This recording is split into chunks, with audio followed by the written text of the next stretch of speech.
Assalamualaikum warahmatullahi wabarakatuh.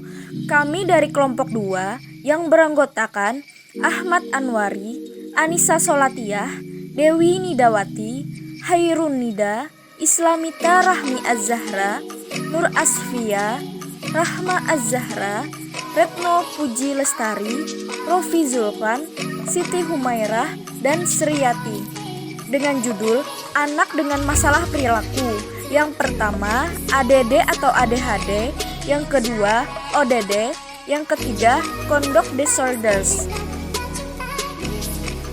Anak dengan masalah perilaku, ADD atau ADHD. Pengertian ADD atau ADHD.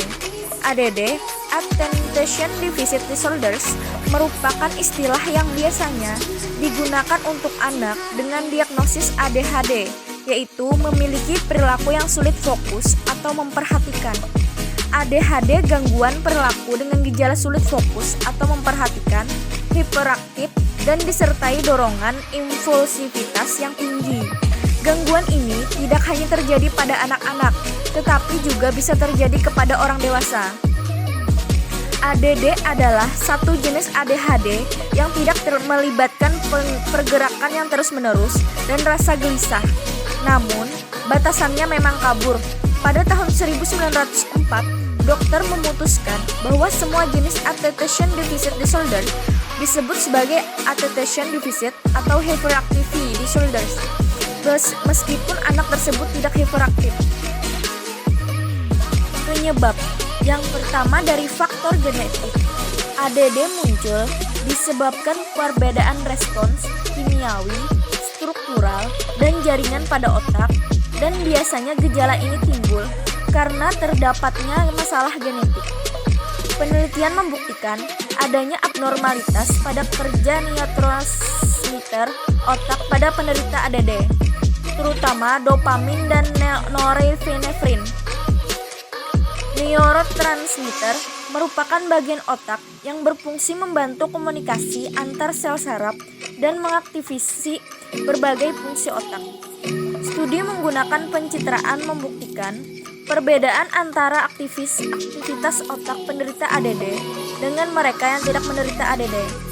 Penderita ADD ditemukan memiliki penurunan aktivitas otak, terutama pada area premotor cortex dan prefrontal cortex. Kedua area tersebut dianggap penting untuk aktivitas motorik dan kemampuan memberi perhatian. Ditemukan pula perbedaan pada struktur otak penderita ADD, misalnya pada volume otak, juga pada pemetaan gray dan white matter otak.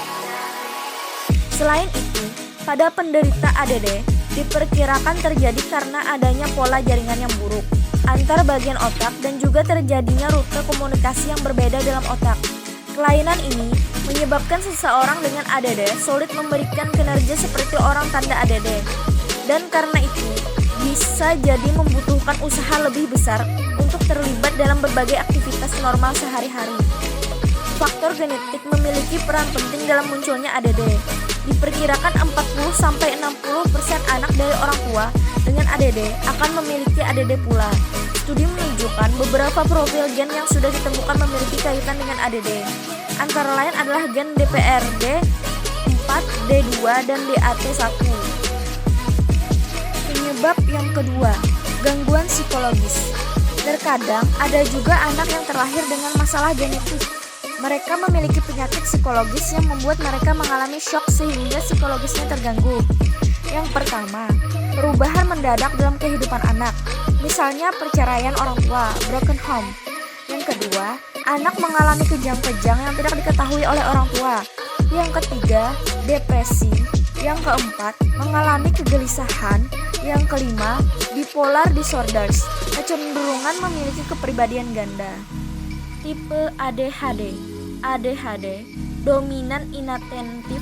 Anak dengan gejala ini biasanya menunjukkan gejala ADD, yaitu mengalami kesulitan dalam memerhatikan dan memfokuskan diri dan sering memiliki gejala pelupa, berantakan, dan sulit menyelesaikan pekerjaan. Tapi, mereka tidak hiperaktif, memiliki banyak energi, cenderung hanyut dalam dunianya sendiri. ADHD yang dominan, hiperaktif, impulsif. Anak yang memiliki tipe ini sangat memiliki banyak energi dan biasanya mereka tidak bisa berhenti bergerak sehingga bisa membahayakan diri sendiri maupun orang lain. Tetapi mereka tidak mengalami kesulitan dalam memperhatikan. Gejala yang biasanya ditunjukkan adalah memotong pembicaraan orang lain, kesulitan dalam menunggu, sering melakukan gerakan berulang yang mengganggu seperti mengetuk meja atau gerakan tiba-tiba di saat yang tidak tepat.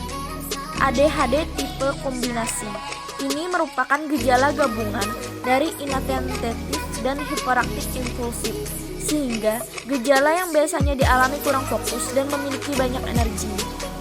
Pengobatan ADHD atau ADD. ADHD atau ADD menyebabkan masalah dalam kehidupan pergaulan anak, sehingga harus segera ditangani. Karena ADHD atau ADD cenderung dianggap mengganggu, pembuat onar, berisik, malas, bodoh, dan sebagainya. Penelitian membuktikan penanganan ADD atau ADHD dengan menggunakan kombinasi obat-obatan dan melakukan terapi. Obat yang digunakan berfungsi untuk membantu aktivitas otak agar menjadi lebih normal. Tetapi, pemberian obat juga tetap diawasi oleh dokter. Misalnya golongan psikostimulan, maka perlu pemberian obat dan terapi, dan diperlukannya dukungan atau support group untuk mengatasi penderita ADD atau ADHD yang mengalami semisal rasa bersalah, stres, malu, dan lain sebagainya. Sedangkan cara pencegahan untuk ADHD atau ADD ini belum ditemukan bagaimana cara mencegahnya yang paling efektif. Masa depan. Beberapa tokoh terkenal yang mengidap ADHD atau ADD tetap bisa berprestasi. Yang pertama, Walt Disney, penemu Disney dan pencipta kartunnya. Yang kedua, John F. Kennedy, Presiden Amerika ke-35. Yang ketiga, Albert Einstein, ilmuwan. Yang keempat, Justin Timberlake, penyanyi.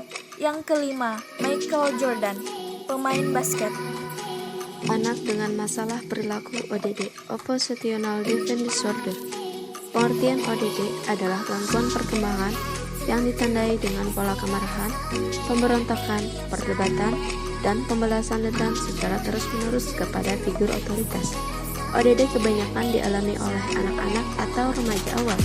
Jika tidak ditangani secara serius, gangguan ini dapat berkembang menjadi conduct disorders atau CDD. Ciri-ciri anak dengan ODD. Anak dengan gangguan ODD atau Oppositional Defiant Disorder menunjukkan perilaku negatif dan menyimpang seperti keras kepala dan melawan arahan orang lain. Mereka tidak menginginkan adanya kompromi, memberi atau tidak mau melakukan negosiasi, dan anak biasanya mengabaikan aturan, senang mendebat, atau mengabaikan kesalahan atas perilaku yang dibuatnya. Sikap permusuhan ini diarahkan pada orang dewasa atau teman sebaya. Faktor-faktor penyebab ODD. Yang pertama adalah faktor biologis.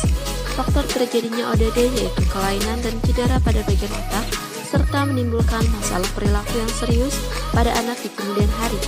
ODD juga berhubungan dengan kelainan fungsi otak pada bagian neurotransmitter yang membantu sel-sel otak saling berkomunikasi. Saat sel tidak dapat berkomunikasi, maka gejala ODD dan penyakit mental lain akan muncul. Yang kedua adalah faktor psikologi. Faktor psikologi yang memicu terjadinya ODD yaitu ketidakharmonisan dalam keluarga, kurangnya perhatian dari orang tua, dan tidak mampu menjalin hubungan sosial. Yang ketiga adalah faktor lingkungan. Disfungsi kehidupan keluarga, riwayat gangguan mental dalam keluarga, dan penyalahgunaan obat-obatan, serta pola penerapan disiplin yang tidak konsisten oleh orang tua dapat berkontribusi sebagai pemicu dan berkembangnya gangguan perilaku pada seorang anak. Gejala ODD. Anak yang cenderung tidak patuh dan suka membantah bisa menjadi gejala ODD. Seorang anak dapat dikatakan ODD jika anak mengalami gejala minimal selama 6 bulan. Gejala Oppositional Defiant Disorder bisa terlihat pada perilaku dan emosi penderita yang dapat dikenali dari beberapa perilaku berikut. Suasana marah dan mudah tersinggung, seringkali dan mudah kehilangan kesabaran, sering sensitif dan mudah terganggu oleh orang lain, sering marah dan kesal, perilaku argumentatif dan menantang, seringkali berdebat dengan orang dewasa atau orang yang berwenang. sering secara aktif menentang atau menolak untuk mematuhi permintaan atau aturan orang dewasa, seringkali sengaja mengganggu atau mengganggu orang, seringkali menyalahkan orang lain atas kesalahan atau kesalahannya, ketidakpastian, sering dengki atau pendendam, telah menunjukkan perilaku dengki atau pendendam setidaknya 2 kali dalam 6 bulan terakhir.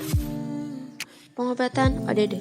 Pengobatan Oppositional Defiant Disorder atau ODD melibatkan beberapa bentuk terapi dan biasanya juga perlu didukung dengan obat-obatan. Yang pertama adalah program pelatihan manajemen orang tua untuk membantu orang tua mengelola tingkah laku anak. Kedua, psikoterapi individual untuk mengembangkan manajemen kemarahan yang lebih efektif. Ketiga, psikoterapi keluarga untuk meningkatkan komunikasi dan saling pengertian pada seluruh anggota keluarga yang terlibat langsung dengan si anak ODD. Keempat, pelatihan dan terapi keterampilan memecahkan masalah kognitif untuk membantu memecahkan masalah dan mengurangi perilaku negatif. Dan yang kelima adalah pelatihan keterampilan sosial untuk meningkatkan fleksibilitas dan keterampilan sosial, serta melatih toleransi frustrasi dengan teman sebaya. Pencegahan ODD, Oppositional Defiant Disorder, sulit untuk dicegah, tetapi dengan cara mendidik anak yang tepat dan penanganan sejak dini dapat membantu memperbaiki perilaku anak serta mencegah ODD bertambah buruk. Selain itu, penting untuk membuat rumah menjadi tempat mengenyam pendidikan dan mendapatkan asuhan yang nyaman, disertai keseimbangan antara kasih sayang dan kedisiplinan. Hal ini dapat mengurangi gejala dan mencegah kambuhnya gejala ODD. Anak dengan masalah perilaku conduct disorder. Conduct disorder adalah gangguan perilaku dan emosi serius yang membuat anak menunjukkan perilaku kekerasan, suka merusak benda tertentu, dan cenderung sulit mengikuti aturan di sekolah maupun di rumah. Menurut National Center for Biotechnology Information, conduct disorder merupakan salah satu gangguan mental yang paling sering ditemui pada anak dan remaja. Setidaknya 1-4% anak berusia rentang dari 9 tahun sampai 17 tahun memiliki kondisi seperti ini. Gejala conduct disorder. Anak yang memiliki gangguan perilaku jenis ini biasanya gemar berbohong dan menipu, bahkan tidak segan melakukan perbuatan yang melanggar hukum seperti vandalisme, berkelahi, atau melukai orang lain. Anak-anak yang memiliki gangguan perilaku conduct disorder juga mungkin suka menyiksa hewan, tergantung dari usia dan tingkat keparahannya. Menurut American Academy of Psychology dan Adolescent Psychiatry, umumnya ada beberapa tanda bahaya conduct disorder yang ditunjukkan oleh anak, yaitu perilaku agresif yang melukai atau mengancam keselamatan orang lain maupun hewan. Misalnya saja, memulai perkelahian, melakukan bullying, atau melakukan kekerasan seksual. Perilaku merusak dengan sengaja seperti vandalisme, membakar benda atau properti orang lain. Perilaku berbohong, memperdaya atau mencuri seperti mengutil atau berbohong untuk melepaskan diri dari tanggung jawab.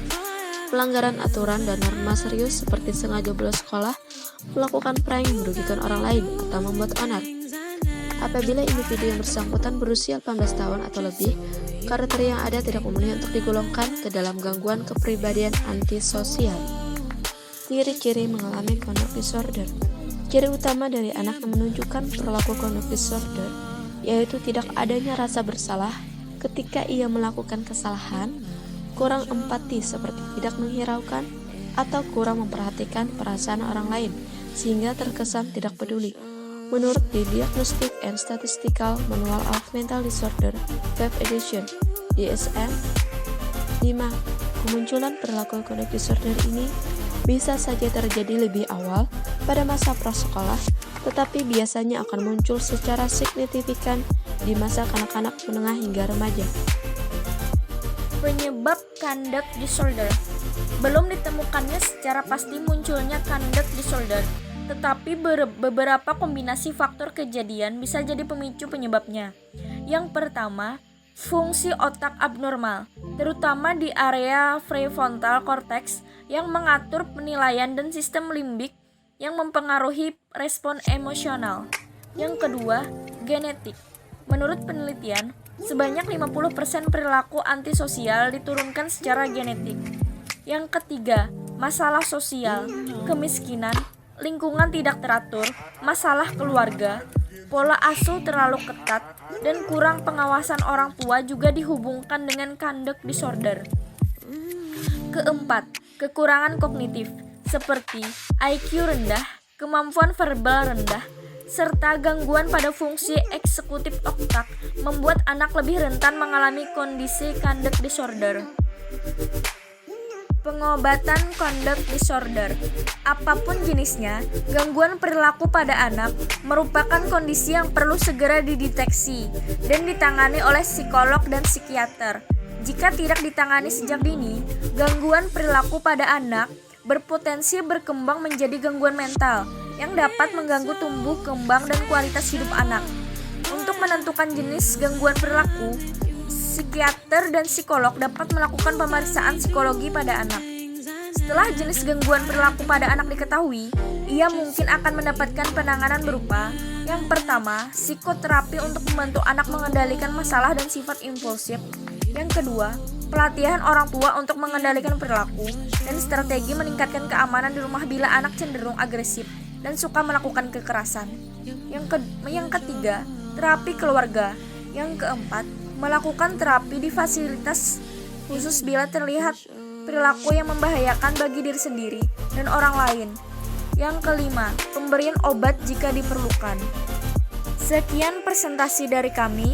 Salah dan hilaf mohon maaf. Semoga apa yang kami paparkan tadi dapat bermanfaat. Terima kasih.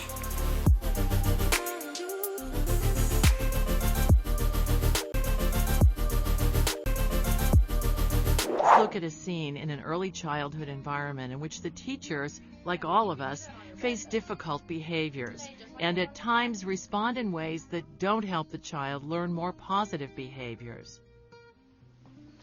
Joshua, you don't have to go to sleep, but remember, you have to stay on your mat. It's time to rest and relax.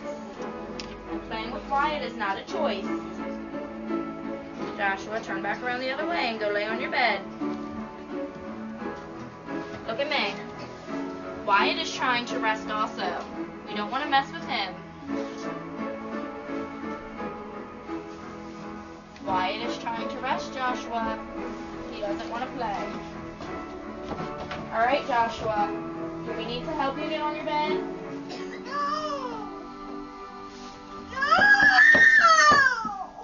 Tell Miss Leslie what you want. I'm not going to come back over there, Joshua, if you're kicking Miss Debbie.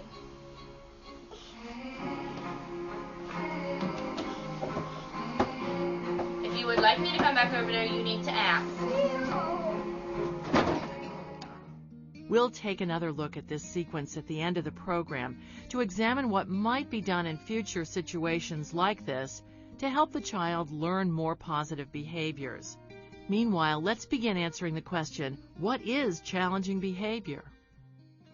Almost all children who have trouble controlling their behavior can learn new, more effective ways of taking part in school activities and playing with their friends. A child often shows dramatic improvements in his behavior when he learns how to use his words or how to control his impulses. But in order to have a chance to learn and use these new skills, a child has to be involved with adults who are committed to helping him.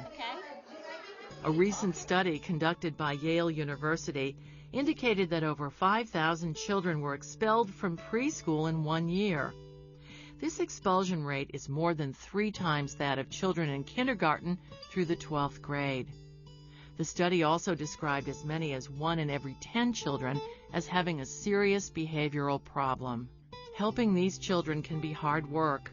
Programs that expel young children often feel they can't help those few children using difficult behaviors while still meeting the needs of other children in the classroom. But the fact is, as a qualified teacher, you can help these children. You may not realize that you already have many of the skills needed to help children using challenging behaviors. Teachers oftentimes faced with challenging behaviors, their first reaction is, I'm not prepared to deal with this. I don't have the training to deal with this. When in reality, if she simply reflected on the skills that she does have, and I think that's the really key point, is that ability to really stop and do some self-reflection and take a look at what am I really good at. And maybe that I'm good at anticipating what the triggers are for that behavior. Well, that's going to really give me some good warning. You know, I may not know exactly what to do about that, but I can learn then to become intentional about some kind of intervention at that point. So I think, you know, really reflecting and developing an awareness of what skills you do have is the first step to realizing that you might be able to develop the confidence and competence to deal with the challenging behaviors.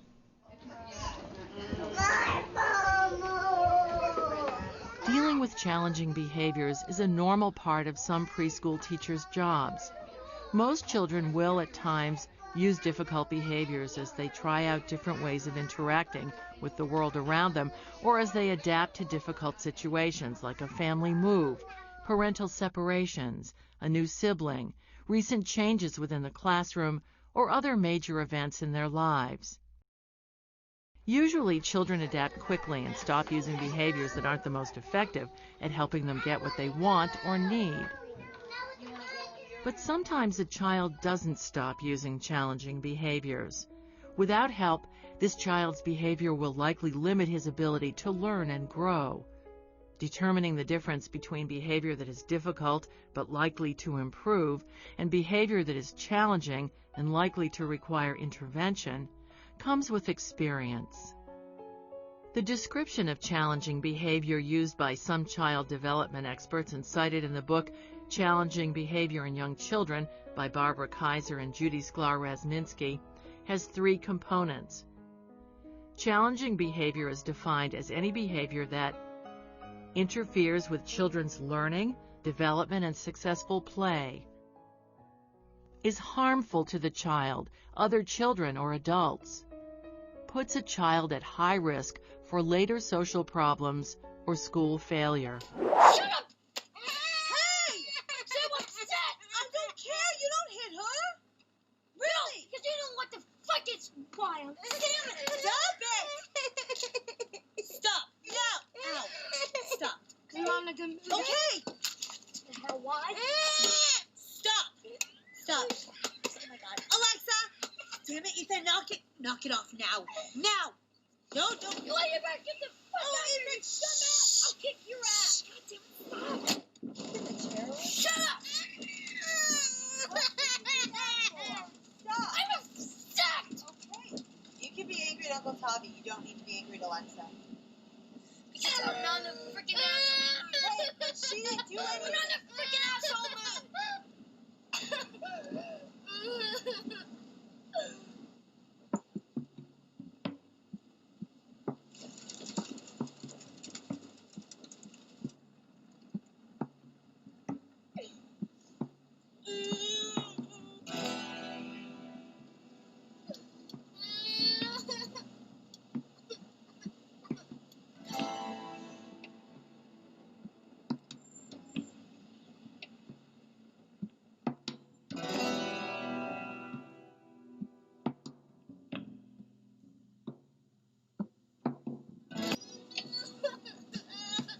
Somebody once said that a serious mental illness is any mental illness that affects somebody you love. And in a way, there's something to that.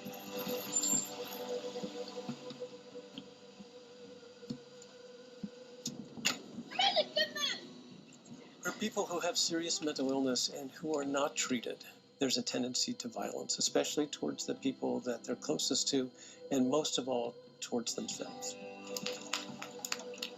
And only about half of the children who have a mental disorder are going to receive any kind of care whatsoever.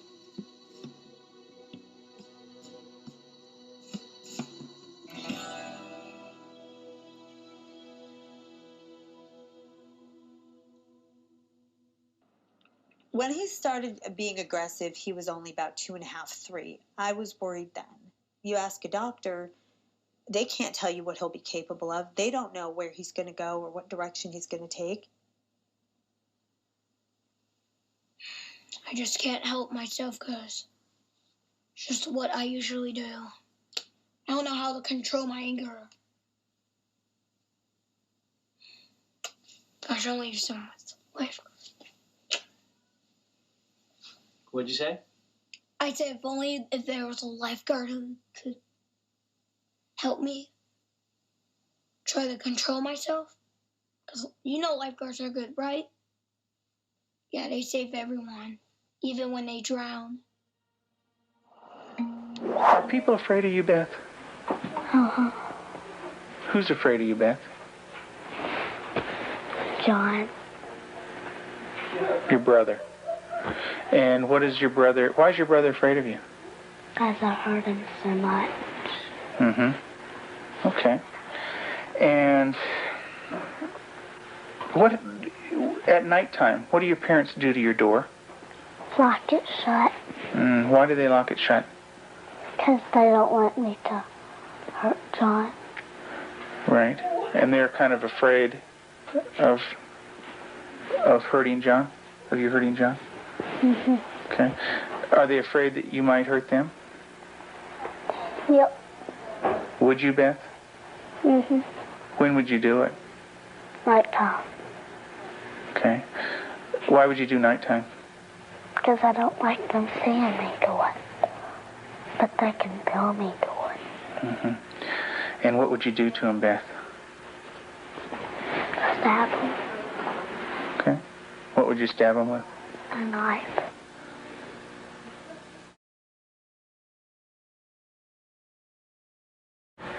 Where's your birth father? What's he doing?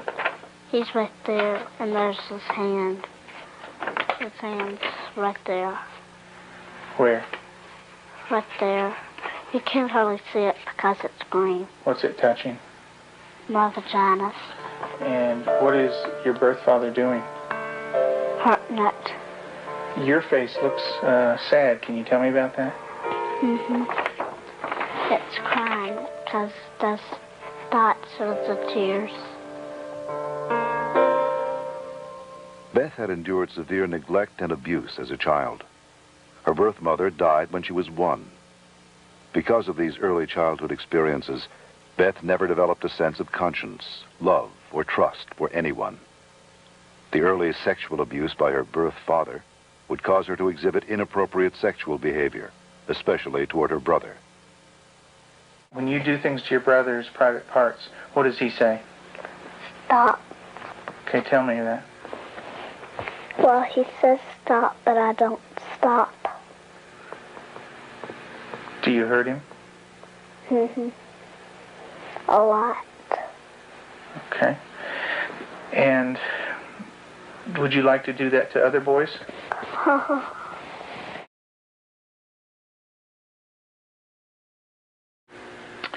And what do you do to the animals, Beth?